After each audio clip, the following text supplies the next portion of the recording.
इटावा जिले में समाजवादी पार्टी के राष्ट्रीय अध्यक्ष और उत्तर प्रदेश के पूर्व मुख्यमंत्री अखिलेश यादव ने स्वतंत्रता दिवस पर सैफई विकास खंड कार्यालय पर ध्वजारोहण किया। उन्होंने इसके बाद देशवासियों को संदेश देते हुए कहा कि अब देश में मणिपुर जैसी डरावनी हिंसक घटनाएं दोबारा न हो, इसका संकल्प हर देशवासी को लेना होगा। क्या कुछ बोल रहे हैं, जरा वो सुन लीजिए। मैं स्वतंत्रता दिवस की पूरे देशवासियों को बहुत बहुत बधाई और शुभकामनाएं देना चाहता हूं।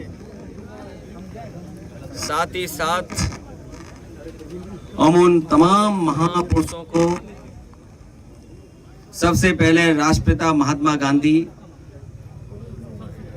जिन्होंने लगातार और उनका साथ देने के लिए तमाम भारत के हर कोने से लोगों ने साथ दिया। राष्ट्रपिता महात्मा गांधी के आह्वान और लगातार क्रांतिकारियों के संघर्ष और अनगिनत लोगों की कुर्बानी के बाद हमें भारत देश आज़ादी और भारत देश को आज़ादी दिलाने में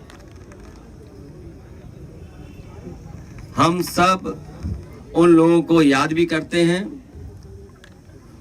और आज के दिन ये संकल्प लेते हैं कि जो सपने स्वतंत्रता सेनानियों ने देखे थे, उन सपनों को पूरा करने के लिए लगातार हम लोग काम करते रहे। एक तरफ मणिपुर जैसी प्रदेश में जो घटना हुई, वो दुनिया में कहीं भी किसी देश में ऐसा नहीं हुआ होगा।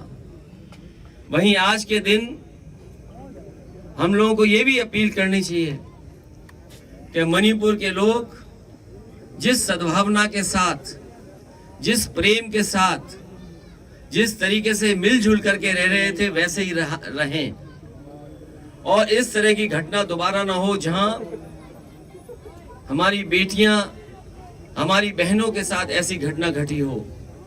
न केवल मणिपुर बल्कि देश के किसी कोने में इस तरह का व्यवहार किसी महिला या बेटी के साथ न हो।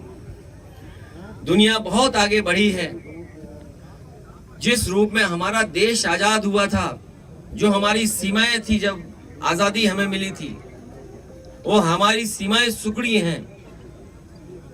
सरकारें जो भी रही हों, लेकिन कहीं ना कहीं हमारे भारत जो आजाद हुआ था, उस समय जो हमारी सीमाएं थीं, उन सीमाओं को सिकोड़ने का काम पड़ोसी देशों ने किया है। आज के दिन 15 अगस्त जब पूरा देश स्वतंत्रता दिवस मना रहा है, तो हमें भी ये संकल्प लेना चाहिए कि जिस कुर्बानी और जिस संघर्ष के बाद आज़ादी मिली हमारे देश को, हमारा देश जहां मजबूत हो, वहीं सीमाएं भी हमारी बहुत सुरक्षित रहें। मैं एक बार फिर आपके माध्यम से पूरे देशवासियों को स्वतंत्रता दिवस की बहुत बहुत बधाई देना चाहता हूं। साथ ही पीएम मोदी पर भी अखिलेश यादव ने यहां निशाना साधा।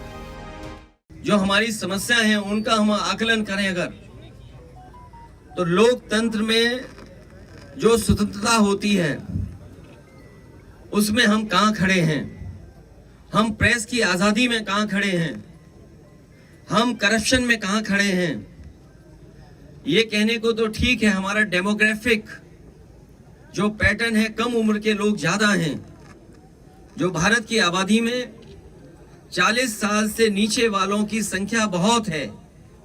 अगर हमारी संख्या 40 साल से ज्यादा लोगों की है, तो वहीं हमारी जिम्मेदारी भी बड़ी बनती है कि इन नौजवानों के हाथ में नौकरी और रोजगार, और सरकार ऐसी व्यवस्था बनाए जिससे इनके सपने पूरे हो सकें।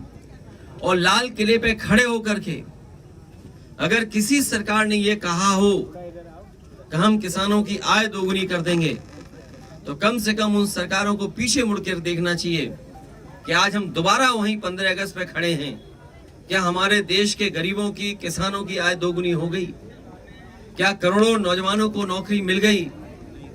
और जो संतुलन बनाना चाहिए सरकार को, आज जिस तरीके से महंगाई है, खाने पीने की चीजों से लेकर के डीजल पेट्रोल की, ये हमारे देश के लिए चिंता का विषय है।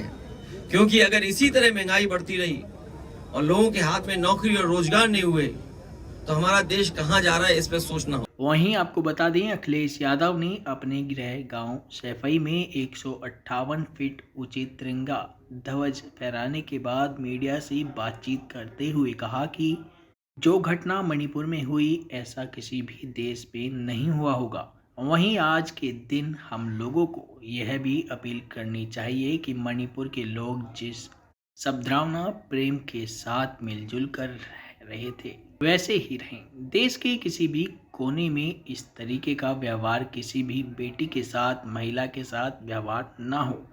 आगे बोले कि स्वतंत्रता दिवस की पूरे देशवासियों को बहुत बहुत बधाई व शुभकामनाएं देता हूं। यही तमाम जानकारी के लिए बने रहिए इन खबर के साथ।